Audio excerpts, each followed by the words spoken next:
Hello everybody and welcome back. It's me, your old pal Orpheus, here on another edition of Blade and Sorcery on Orpheus Plays.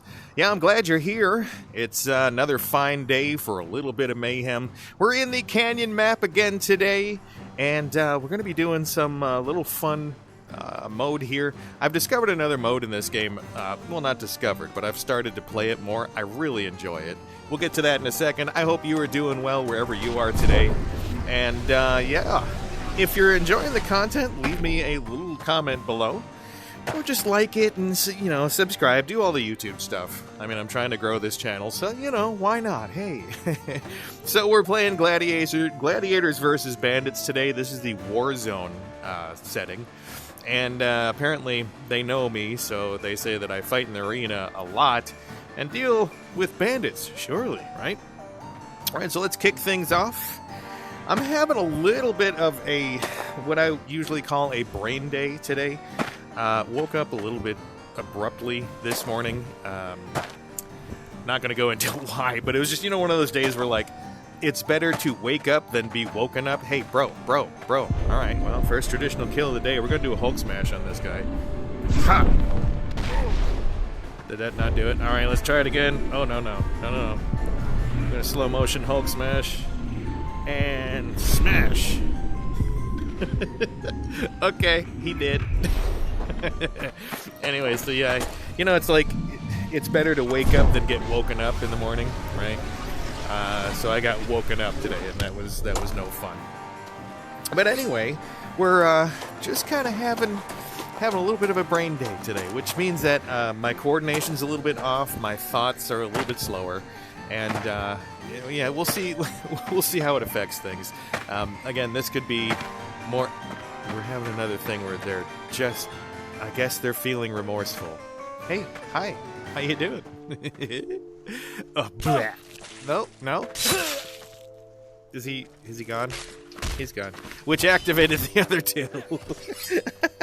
Oh, wait, I have both wrist blades today. Sweet. Anyway, so, yeah, things are going to be a little off.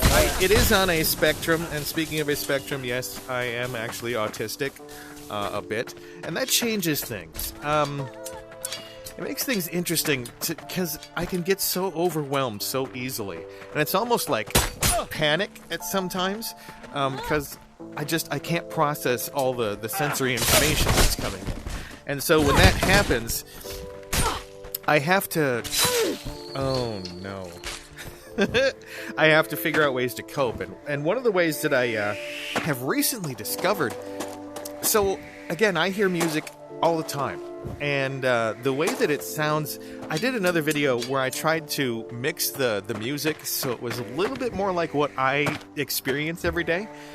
And so a couple weeks ago, I got these things called bone-conducting headphones. And you've probably heard of them. You may not have, tried one yourself, but they are, they're something that, they're like headphones, but you put them, like, near your ears instead of on them, and they use the bone, the bones in your head and your jaw to amplify the sound, and it comes through, like, it's hard to explain unless you get some of them. They sound basically just like regular headphones, but the weird part is, it sounds basically like what I go through. So, like, I can hear the world around me, right? So there's no headphones in. And normally I would put some sort of Bluetooth headphones in, or, earbuds or something in order to, block out or replace some of the music. Well, these, because they're open ear and, like, I hear the music literally inside my head, it's so strange because it kind of mimics pretty much what I experience every day. So, like, if you really want to get that true Orpheus experience with the music, get yourself a pair of bone-conducting headphones, and you'll see a little bit of, like, how that music seems to come from inside. It's odd to describe, but that's kind of something that I deal with.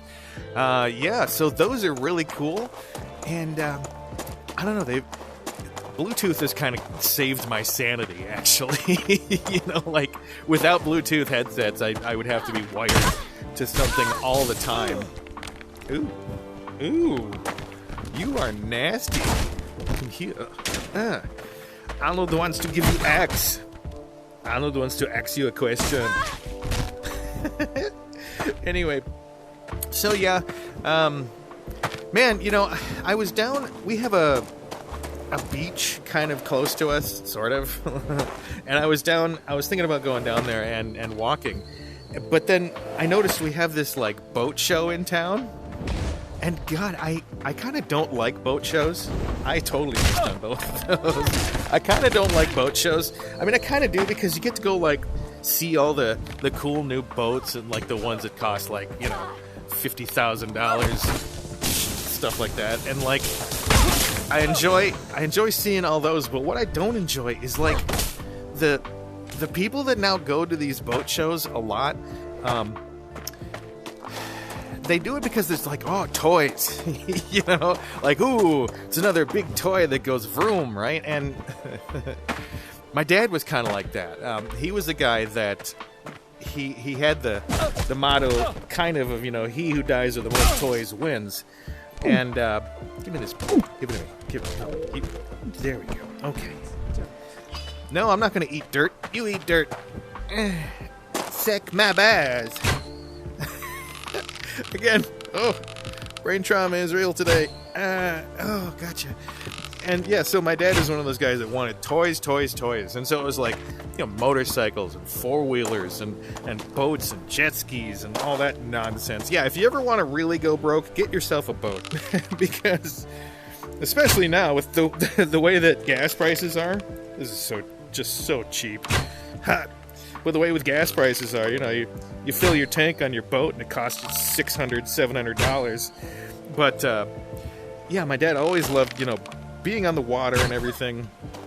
And I had a junior captain's license at one point, you know, like I would go sailing, and I was pretty good on the water, right? So I am just totally missing all over the place.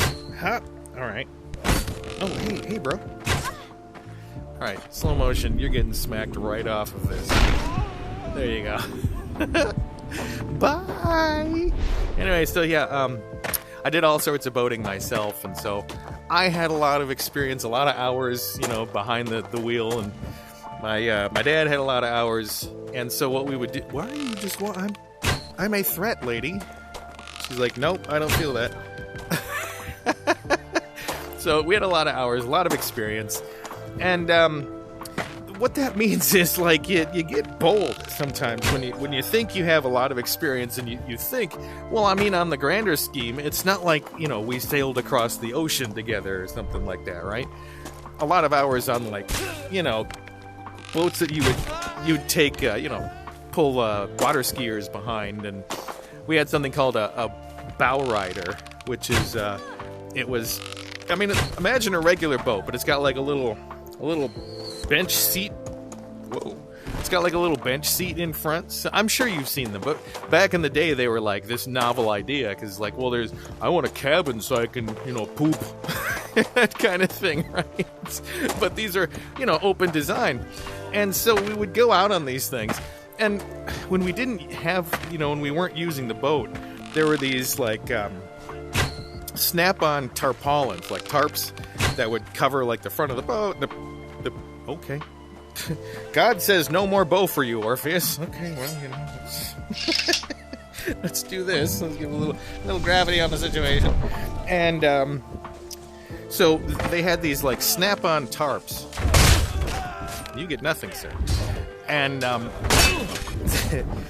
they were really hard to put on, and they were like these, you know, the plasticky canvas kind of stuff. You've seen them, like they're just waterproof kind of things. Dude, I figured out something the other day. Let's see if I can do it. So I can use it as a punch. Oh no, maybe not. I lied. There we go. Nope. Apparently it only works in his face. Huh. There we go. And one for you. One for you. One more. He's very confused. It's like he's hitting me with a hammer, but I'm floating all over the place. What's going on? Anyway, so this one day, and I'm using that. You're like, random fact. No, it just, you know, stay with me. Put a pin in that. Okay. So this one day, it was a little bit crappy outside, like not terrible, you know, like a tiny bit overcast, and things were a little bit windy, a little cooler. But, you know, my dad had this idea. He's like, I want to go out on the boat. It was on a lake. He said, I want to take the boat out, and we're just going to, you know, cruise around a little bit. He said, I want to test out the new, I think it was like the new radar system or the new fish finder or whatever dumb gadget he and, you know, gotten and had installed. And so it was just he and I, and we go out, and we're, you know, just kind of tooling around and practicing with all the equipment and, you know, just kind of enjoying the time. I was up in the front the entire time because I despised my father at that point and most of my life. So I was up front, just kind of in the bow rider, and he was back there doing his thing. And so it's been about 3 hours, and it's about like 4:30 in the afternoon.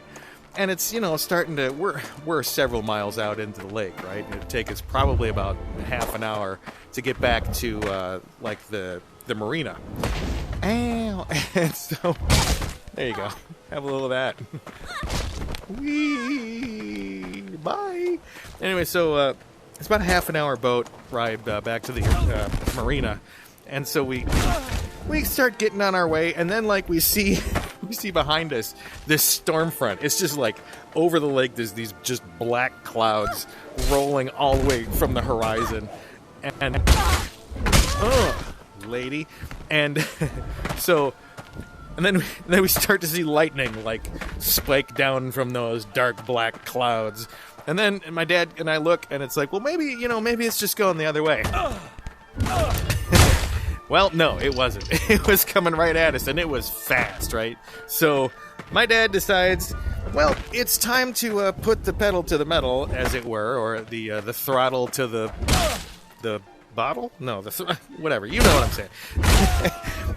You know, just jam on the gas so we could beat that storm home, right? We can, you know, have just enough time to put those stupid tarps on, because, you know, the little snaps and everything took a second.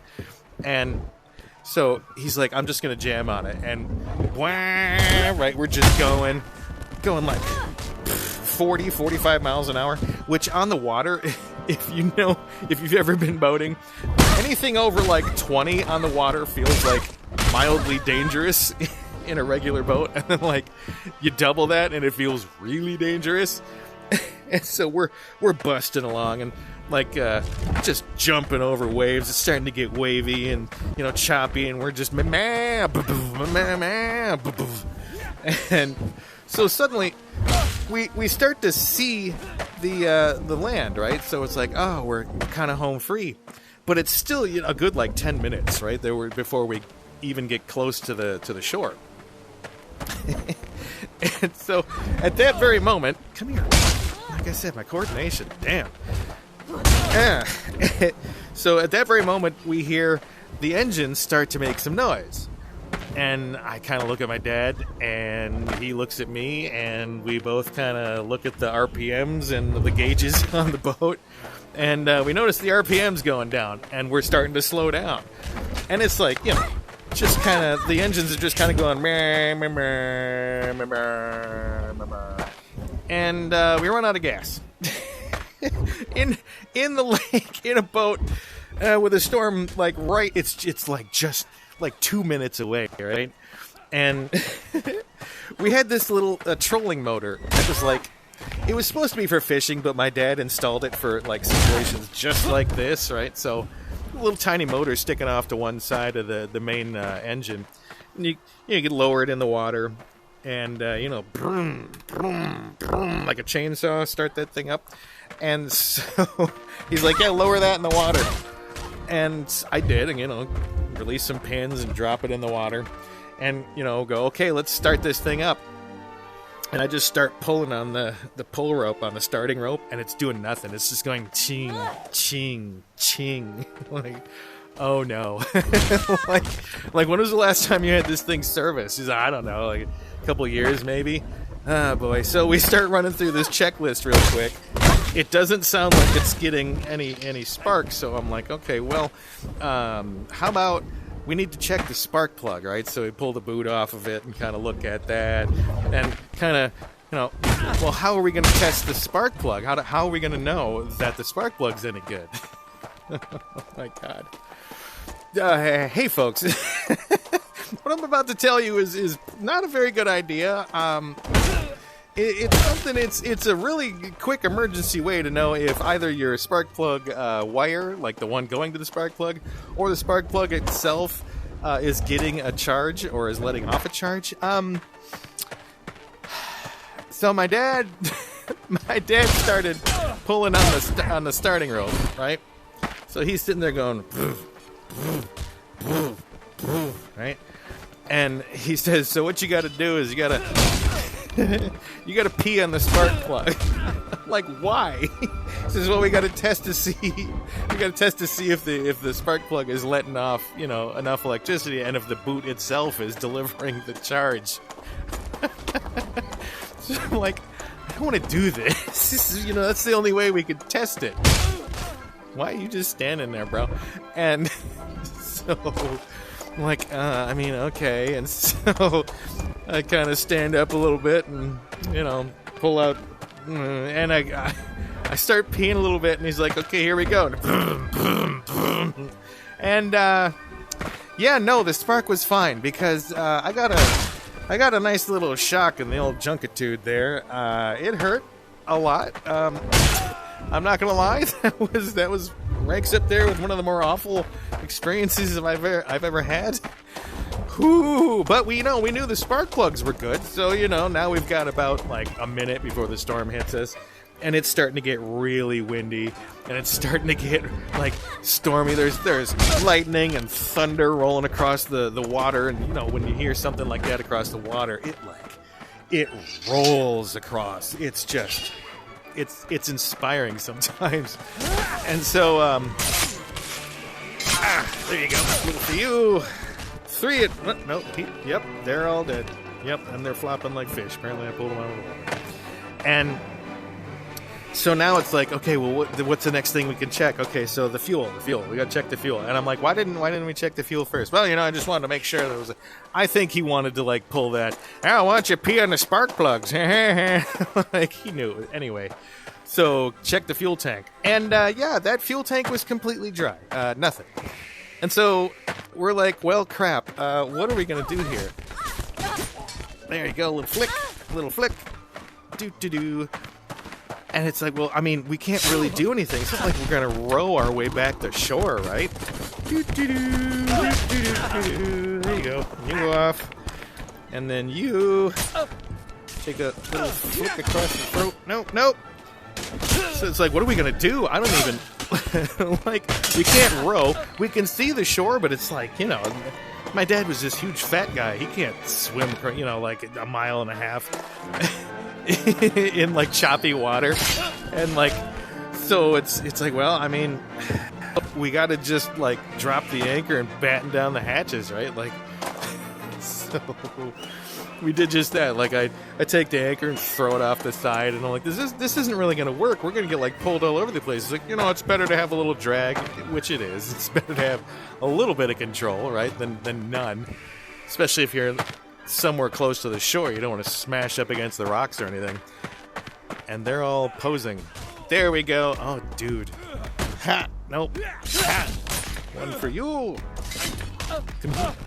Yeah. And one for you. Nope. One for you. There you go. And so I start pulling those tarps on, and I'm like trying to snap them on the front. And I'm taking we had a bimini top, which is like one of those cloth things with the metal bars. You've seen them. It's like the really basic covering for a boat, like cab, the captain's area. And so, and mind you, this is a little boat. It's like a 24-foot boat. So don't think like we were going to be able to weather the storm in some sort of huge cruise ship or something, right?